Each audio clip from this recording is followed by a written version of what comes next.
Hey, welcome back to Java with Jeff. Got my Bible and my beverage here today. Hope you do too. How has your week been? My week has been nuts. It's been crazy. I don't know how your week has been, but when you have family twists and turns, or you have family friends that have twists and turns in their lives, or you have friends who have crazy things going on in their lives, or you have friends of friends that have crazy things happening all at once. And you know, we seem to do a pretty good job when things come at us in singles, one at a time. But we have a hard time when multiple things come at you all at once, and it's like the stress goes up, the anxiety goes up, your prayer life probably goes up. And that's kind of been the week for us this past week with my family and friends and relatives, whether it's health issues, whether it's twists and turns with your children's decisions, or whatever it might be, wherever you are. I don't know where you are, but I've had to settle into looking at what the Bible has to say about these things, and I hope this is super encouraging to you today. What do you do when multiple things come at you all at once? And Jesus gives us some good, sound advice about this to grab hold of today. Hope it's helpful. He shares these words with his closest friends at the end of his life, just hours literally before he goes to the cross. It's in the upper room right before he's headed out to the garden to head towards the cross.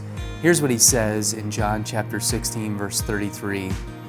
I have told you these things because he said a whole lot before this chapter. He started in chapter 13, 14, 15. He gets to chapter 16, verse 33. I've told you these things so that in me you may have peace. In this world you will have trouble, but take heart, I have overcome the world. And I need to remember this verse so often. That word peace there is really interesting. It's from the Old Testament. In the Hebrew, it would be the same equivalent in the Greek as shalom. Maybe you've heard of shalom. Shalom literally means this deep-seated soul rest.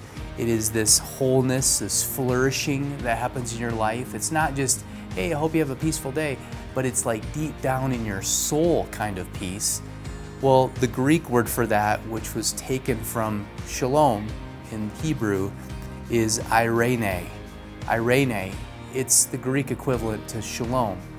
And that's the word that's used here that Jesus says is, I hope you have this wholeness, this flourishing, this deep-seated peace.